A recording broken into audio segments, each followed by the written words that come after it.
Semangat pagi! Hari ini saya ingin berbagi hal yang saya syukuri beberapa hari yang lalu, tepatnya hari Selasa ketika saya berulang tahun. Jadi saya mengambil lembaran STNK motor kami dan saya membaca di sana bahwa pajak tahunan itu berlaku sampai tanggal 23 Februari 2020. Sedangkan sekarang sudah tahun 2021. Itu artinya saya lupa membayar pajak tahunan yang tahun lalu. Saya rasa kenapa saya lupa karena tahun lalu saya sudah bayar pajak untuk yang plat nomor, kan itu untuk 5 tahunan sekali kita bayar ya. Jadi saya pikir sudah saya bayar tahun itu. Ternyata saya lupa. Lalu saya cek di Samsat online dari handphone. Saya ingin tahu jadi berapa total jumlah yang harus saya bayar. Saya temukan bahwa saya dikenakan denda untuk yang tahun lalu karena saya lupa untuk membayarnya. Dan saya harus juga bayar untuk tahun ini. Jadi total 2 tahun pajak tahunan motor yang harus saya bayar. Oke, jadi saya siap-siap pagi itu, sekitar jam 10 kurang, saya siap-siap untuk pergi keluar dari rumah menggunakan motor. Saya tiba di kantor Samsat di kota kami, lalu saya mulai dari mengambil antrian di pendaftaran, saya duduk, saya menunggu sampai nomor saya dipanggil. Sambil nomor saya dipanggil, saya sudah siap-siap di tempat duduk supaya nanti lancar untuk pengurusannya. Saya tahu apa saja yang harus saya serahkan, yaitu lembar STNK dan juga KTP. Nah, semuanya itu saya siapkan di dalam casing handphone. Jadi casing handphone saya itu ada barisan slot-slot kartu dan juga ada saku yang cukup untuk saya masukkan STNK. Jadi saya hanya perlu membawa satu casing handphone yang dimana di situ semua isinya. Di situ handphone saya, di situ semua kartu-kartu yang saya perlukan. Jadi saya buka casing handphone saya keluarkan STNK-nya, dan saya keluarkan KTP saya. Tapi sementara saya menarik KTP saya, tertarik juga SIM C saya, license untuk bawa motor. Saya juga temukan di sana bahwa SIM C saya berlaku sampai hari itu. Dan itu berakhir tinggal beberapa jam lagi sampai tutup kantor pengurusannya. Jadi saya cepat-cepat selesaikan pengurusan pajak tahunan motor kami, sudah selesai.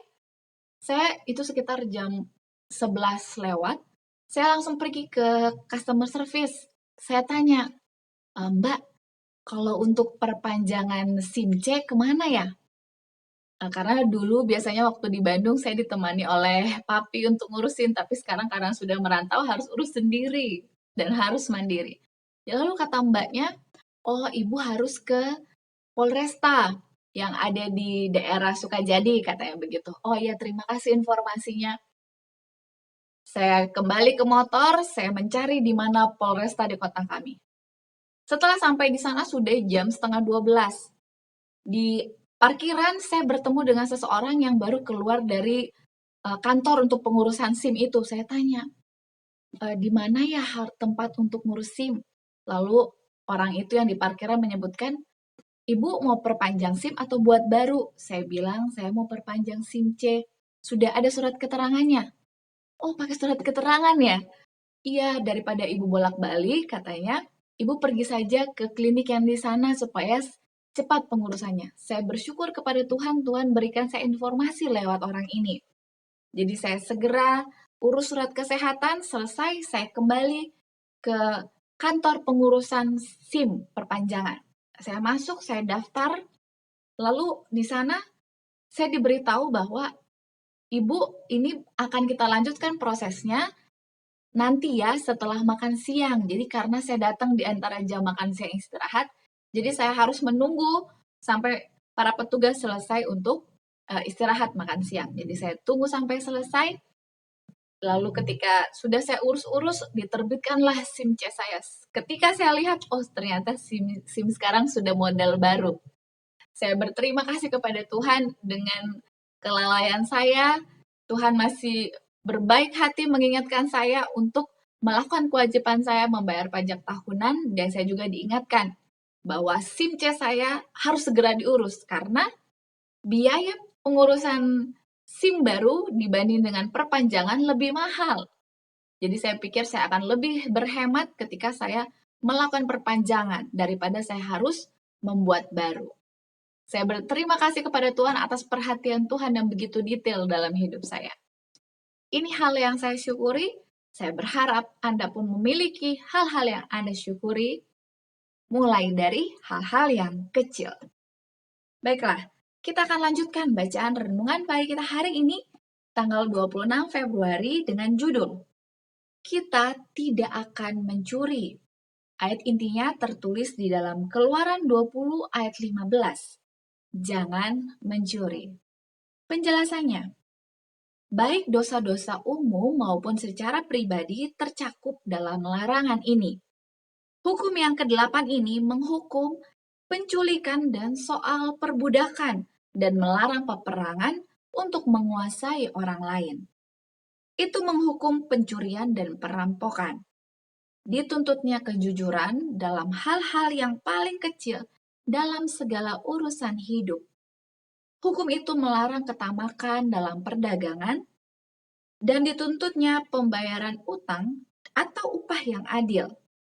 Menyatakan bahwa setiap usaha untuk mencari keuntungan diri sendiri dari kelalaian, kelemahan, atau kemalangan orang lain dicatat sebagai penipuan di dalam buku surga.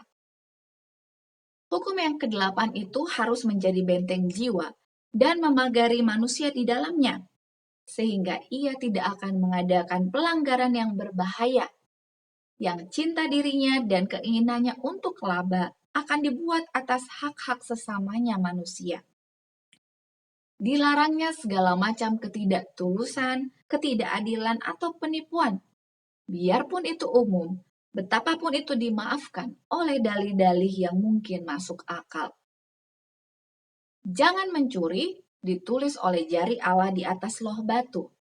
Namun betapa banyaknya pencurian terhadap kasih sayang dilakukan dan itu dimaafkan.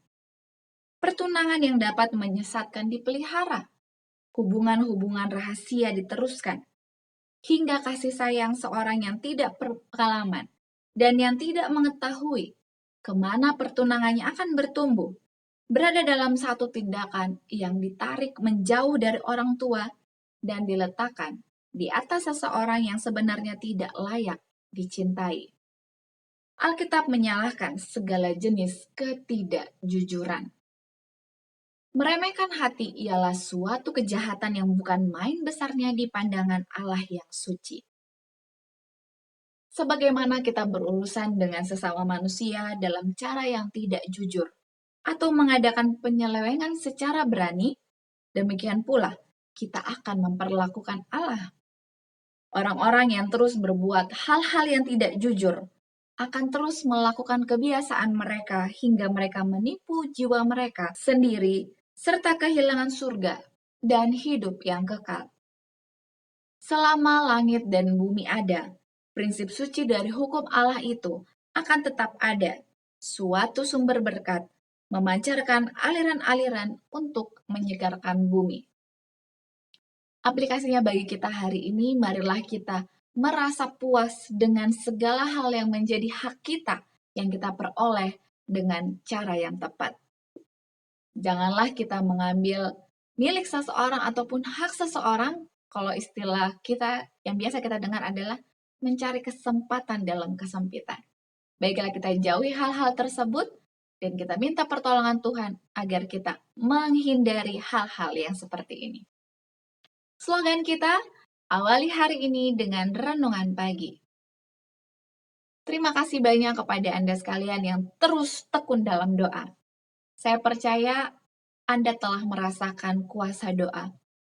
Meskipun kita hanya memisahkan waktu yang sedikit, tapi jika kita semakin tekun, maka waktu doa kita akan bertambah. Kita akan semakin merasakan kehadiran Tuhan di dalam doa kita. Tentunya, ajakan saya adalah jika ada hal-hal yang ingin Anda sampaikan untuk sama-sama kita doakan, Anda dapat menuliskannya di kolom komentar di bawah ini, dan saya akan turut menjadi sahabat doa Anda. Terima kasih banyak, kita akan lanjutkan bacaan kita esok hari. Sampai jumpa, Tuhan memberkati.